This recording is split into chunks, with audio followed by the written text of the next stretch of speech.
Red colour subscribe బటన్ని click చేయండి. అలాగే నా లేటెస్ట్ అప్డేట్స్ ముందుగా మీరు చూడడానికి గంట సింబల్ని యాక్టివేట్ చేసుకోండి. హాయ్ అండి, నమస్తే. నా పేరు వంశెట్టి రామాంజనేయ. పౌల్ట్రీ ఫామ్ ఫుల్ రివ్యూస్లో ఈరోజు మనం కన్స్ట్రక్షన్ వీడియో చూసుకోబోతున్నాం. ఇంతకుముందు మనం స్తంభానికి ఉన్న మట్టి, అట్లాగే కొంచెం లోతుగా గొయ్యి కూడా తీసుకున్నాం బేస్మెంట్ కన్స్ట్రక్షన్ చేయించడం కోసం. అట్లాగే ఇటుకలు మొత్తం అన్నీ తెప్పించాం. ఇప్పుడు కన్స్ట్రక్షన్ అయితే మొత్తం కంప్లీట్ అయిపోయింది. ఆ వీడియో కట్టేటప్పుడు వీడియో అయితే తీయలేదు. ఈ చివరికి వచ్చేటప్పటికి ఒక ఇటుక వరుస వచ్చిందనమాట. ఇంకా ఎక్స్ట్రా ఉన్న మట్టి మొత్తం జేసీబీతో బయటికి తీసుకొచ్చేసాం. రోడ్డు నీట్గా ఉండాలని. అలాగే ఇంతకుముందు మనం ఎక్కడైతే మెస్ తెప్పించామో అక్కడ నుంచే మళ్ళీ తీసుకురావడం జరిగింది. ఇది తీసుకొచ్చిన తర్వాత ఫస్ట్ మనం ఇలా కింద ఈ విధంగా పరుచుకోవాలన్నమాట పొడుగ్గా. అది వచ్చేటప్పటికి 50 అడుగులు పొడుగు వస్తుంది, 6 అడుగులు వెడల్పు మేము తీసుకుంది. అయితే గేజ్ వచ్చేటప్పటికి మనకి ఇది 16 mm అనమాట. అలాగే 12కి 14కి వెళ్ళే కొద్దీ ఇంకా లావు పెరుగుతుంది. 16, 18 కొంచెం వెళ్ళే కొద్దీ లావ్ అనేది తగ్గుద్ది అనమాట. మీడియంగా మనకి 16 అయితే సరిపోతుంది. ఇది స్ట్రాంగ్గానే ఉంటుంది. ఇందులో కొంచెం హార్డ్ అట్లాగే కొంచెం మెత్తగానే ఉంటుంది. అంటే ఇప్పుడు వచ్చేది కళాయి అనేది వస్తుంది కదా, తుప్పట్టకుండా. మనకి ఇచ్చింది అయితే కళాయి మిక్స్ అయిందనమాట, పాతది ఇచ్చింది. సేమ్ ఇది కూడా అదే ఏమని చెప్పాము. ఇంచుమించు 10 to 12 years వరకు అది తుప్పట్టే అవకాశం ఉండదు అసలు. అందుకని ఇది తీసుకొచ్చాం అనమాట. ఈ విధంగా మన బేస్మెంట్ అయితే రావడం జరిగింది. చివరికి వచ్చేటప్పటికి 2 ఇటుకల వరుస వచ్చింది గోడు. అలాగే పైన అలాగే నాకు ఇంతకుముందు కాలుకి ఒక గాజు పెంకు గుచ్చుకుంది. దానివల్ల కొంచెం ఇబ్బంది జరిగింది. ఒక 15 days అనేది అలా ఆగిపోవడం జరిగింది. అయినా వర్క్ అనేది చేపిస్తూనే ఉన్నాం. ఇక మనకి దెబ్బ తగిలిన పని అనేది ఆగకూడదు కదా. ఇది మెస్ అనేది మేమే ఫిట్ చేసాం అనమాట. మా బ్రదరు, నేను, ఇంకొక ఫ్రెండ్, అలాగే ఇంకొక అతన్ని పెట్టాం. మొత్తం 4 కలిసి మేము సెట్ చేసాం దీన్ని. ఇది పెద్ద కష్టమైనది ఏం కాదు, సింపుల్గానే అయిపోతుంది. మేము ఒక మేకు కానీ ఏమీ యూజ్ చేయలేదు దాన్ని ఫిట్ చేయడం కోసం. మొత్తం అంతా ఇప్పుడు ఏ వైర్తో అయితే మెస్ అల్లారో అదే వైర్తో మేమైతే కట్టడం జరిగింది. కింద అయితే ఒక 4 to 6 inches వరకు మనకి బేస్మెంట్కి కవర్ అవుతుంది. అది మనం ప్లాస్టింగ్ చేయించుకుని సిమెంట్తో స్ట్రాంగ్ చేసుకోవచ్చు అనమాట. టైట్ వచ్చేస్తుంది మొత్తం. మేమైతే స్తంభానికి పైన ఒక కట్టు, అలాగే మిడిల్లోను, అలాగే కింద కూడా అలాగ 3 కట్లు అనేది కట్టడం జరిగింది. నెక్స్ట్ ఈ స్తంభానికి మధ్యలో ఉండి వాసం అంటే కడ్డీ అంటాం కదా, దీనికి కూడా 3 నుంచి 4 కట్లు అది వీలు పెట్టారనమాట, టైట్ వచ్చే విధంగా. ఈ విధంగా మనం కట్టుకుంటే అసలు ఇది ప్రొఫెషనల్స్ అంటే ఆల్రెడీ ఈ పని చేసే వాళ్ళు కడితే ఎంత టైట్ వస్తుందో అంత టైట్ అనేది రావడం జరుగుద్ది. మీరు ఒక మేక్ కూడా యూజ్ చేయక్కర్లేదు. మీరు షెడ్ అనేది ఈ విధంగా కన్స్ట్రక్షన్ చేసుకుంటే గట్రా మీరు ఎక్కడ మేక్ కూడా కొట్టాలి. మేక్ అనేది కేవలం ఏంటంటే ఫస్ట్ సపోర్ట్ కోసం. అంటే ఈ మెస్ మొత్తం మనం ఎప్పుడుదప్పుడు నిలబెట్టి కట్టలేము అనమాట. ఇది ఒకేసారి 50 అడుగుల మెస్ మనం ఒకేసారి మెస్కి ఫస్ట్ తగిలించుకుని మేకులు కొట్టుకుని తగిలించుకుని అప్పుడు మనం కట్టుకుంటే టైట్ లాక్కుండా రావడం వల్ల మనకి మంచి టైట్ అనేది వస్తుంది అనమాట. ఓకేనా? ఆ విధంగా మీరు కట్టండి. నేను అది కూడా ఇప్పుడు వీడియో చూపిస్తాను మీకు. ఇంకా ఈ సైడు ఎక్స్ట్రా ఉన్న మట్టి కానీ ఆ సైడ్ ఉన్న మట్టి మొత్తం అంతా మనం జేసీబీతో బయటికి తీసేసుకున్నాం. రోడ్డు కూడా కొంచెం స్ట్రాంగ్ చేయడం మంచిది కదా. అంటే మనకి వచ్చేటప్పటికి ఇక 20-25 tons అనేది లోపల రావడం జరుగుతుంది లారీ. కంపల్సరీ రోడ్ మెయింటెనెన్స్ అనేది చాలా స్ట్రాంగ్గా ఉండాలి. మనం ఎంత చేయించినా కానీ వర్షాకాలం అనేది గుంతలు అనేది పడుతూ ఉంటాయి.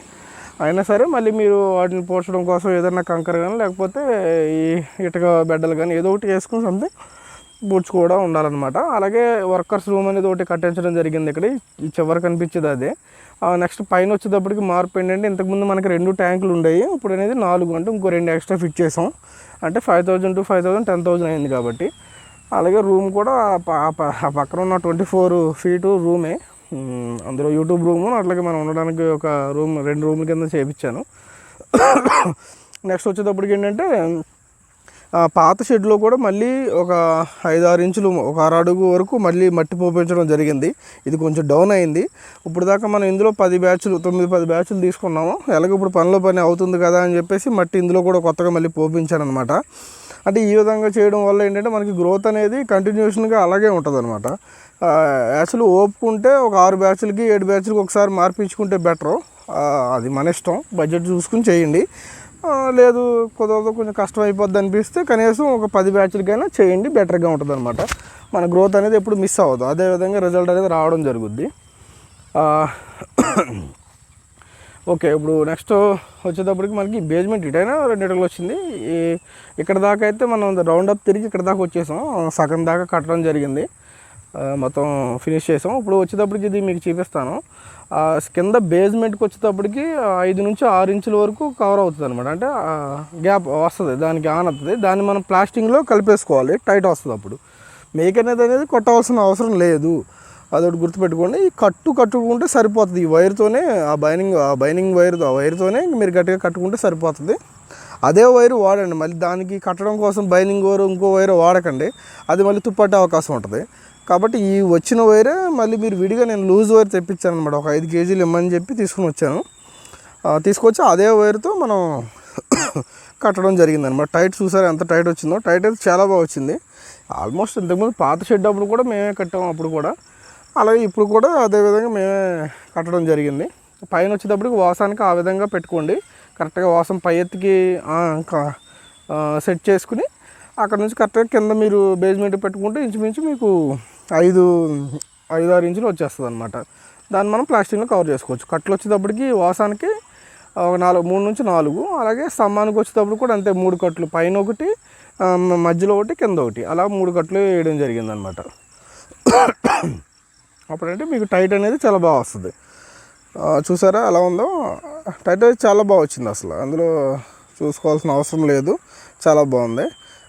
నెక్స్ట్ ఇప్పుడు ఇది ఒకసారి మనం ఎలా పరుచుకోవాలో చూపిస్తాం. చిన్న వీడియో క్లిప్ ఉంటుంది ఇది. ఈ విధంగా ఈ రోల్ అనేది మనకి 50 అడుగులు పొడుగు రావడం జరుగుతుంది అనమాట. అది అలా ఊడదీసేటప్పుడు చిక్కులు పడిపోతూ ఉంటుంది, గప్పుకుని లాగేయకండి. అప్పుడు మళ్ళీ మనకి మెలికేసిన వైర్ ఏం చేస్తుందంటే మళ్ళీ బెండ్ వస్తుంది అనమాట. అప్పుడు అక్కడ లోతు కదా సాగిపోద్ది. ఆ వైర్ సాగడం వల్ల ఏమవుతుందంటే మళ్ళీ లూజ్ అనేది వస్తుంది అక్కడ. అలా రాకుండా కొంచెం జాగ్రత్తగా చూసుకుని ఆ రోల్ అనేది మీరు ఆ విధంగా వేసుకోండి, సరిపోతుంది. కింద నేల అనేది కొంచెం సమానంగా ఉంటే బెటరు. ఇప్పుడు ఇది సెట్ చేసేది అయితే మా బ్రదరు, ఈ బ్లాక్ టీషర్ట్ వేసుకున్న అతను, ఆ పక్కన వైట్ టీషర్ట్ అతను మా ఫ్రెండ్, అంటే పక్క ఫామ్ అతను అనమాట. మనోడిది ఆల్రెడీ షేడ్సే, అవి ఓల్డ్ షేడ్స్ అని చూపించాను నేను ఒకసారి, వీడియోలో ఉంది చూడండి. అతని పేరు పవన్. మనోడు నాకన్నా 2 ఇయర్స్ నుంచి ముందు నుంచి చేస్తున్నాడు ఫార్మింగ్. అలాగే మెస్ కార్ దాని మీద ఎక్కకండి, మా వాడు మెస్ ఎక్కుతున్నాడు. అది బెండ్ వచ్చేస్తే మీకు లూజ్ వచ్చేస్తుంది. మెస్ ఎక్కకుండా మీరు ఫిట్ చేసుకోండి. అలాగే ఈ మెస్ 50 అడుగులు పొడుగుంటుందని చెప్పాను కదా. ఇప్పుడు దీన్ని జాయింట్ ఎక్కించడం కోసం చాలామంది ఏం చేస్తారంటే సేమ్ ఒక అడుగు జాయింట్ ఎక్కించడం జరుగుతుంది. అలా ఏం అవసరం లేదు. కరెక్ట్గా ఈ మెస్లో ఒక లింక్ అనే దాన్ని ఓడతీయండి. కింద కటింగ్ ప్లేయర్ పెట్టుకుని మీరు కట్ చేసుకుంటే ఒక లింక్ ఇలా తిప్పుతూ ఉంటే వచ్చేస్తుంది బయటికి. అప్పుడు మళ్ళీ ఇంకొక 50 ఫీట్ ఉన్న చుట్ట మళ్ళీ దాన్ని పక్కన పెట్టుకుని 2 కలిపి మళ్ళీ మీరు ఇలాగ హోల్డ్ చేసుకుంటూ వెళ్తే ఎదరికి ఆల్మోస్ట్ అది ఏక మెస్ కింద అయిపోతుంది. జాయింట్ అనేది అసలు పడాల్సిన అవసరం ఉండదు. నేను చూసిన కాడ కనీసం అడుగు ఎక్కిచ్చేసి వేస్ట్ చేశారనమాట. అలాగే మెస్ అయితే కంప్లీట్ అయిపోయింది. ఇప్పుడు అయితే మేము ప్లాస్టింగ్ చేయించేస్తున్నాను కింద బేస్మెంట్ నుంచి మొత్తం. ఎక్కడైనా పైకి లేస్తే గట్రా ఏమైనా చిన్న మేకు గట్రా కొట్టుకుని ప్లాస్టింగ్ అయితే కంప్లీట్ చేసుకుని బేస్మెంట్కి రౌండ్ అప్, అక్కడితో మీకు మెస్ చాలా స్ట్రాంగ్గా షైన్ అయిపోద్ది. నేను కొన్ని చూసిన ఫామ్స్లో ఏం జరిగిందంటే ఇప్పుడు ఈ డ్రింక్స్ బాటిల్ మూత ఉంటుంది కదా, దాన్ని పెట్టి వీళ్ళు మేక్ కొట్టడం జరుగుతుంది అనమాట కింద బేస్మెంట్కి. అలాగ ప్రాపర్గా అనేది స్టాండర్డ్ కాదు అది. ఇలా ప్లాస్టింగ్ చేయించేసుకుంటే మీకు ఏదో ఒక సీల్ వేసినట్టే ఉంటుంది, కింద మొత్తం చాలా స్ట్రాంగ్గా ఉండిపోద్ది. మీరు అలా మూత గట్ట పెట్టి కొట్టి అది స్టాండర్డ్ కాదు. గప్పుకుని కుక్కలో కూడా గప్పుకుని గుద్దినా ఏం చేసినా కానీ కొంచెం ఊడే అవకాశం ఉంటుంది. వీలైనంత వరకు మటుకు ఈ విధంగా ప్లాస్టింగ్ చేయించుకుంటే ట్రై చేయండి, బెటర్గా ఉంటుంది అనమాట.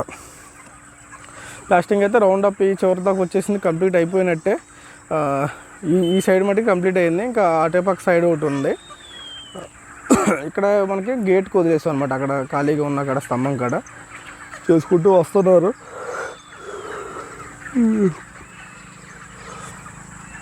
ఇసుక అయితే దొరకట్లేదు, ఇసుక బాగా టైట్ అయిపోయింది మాకు.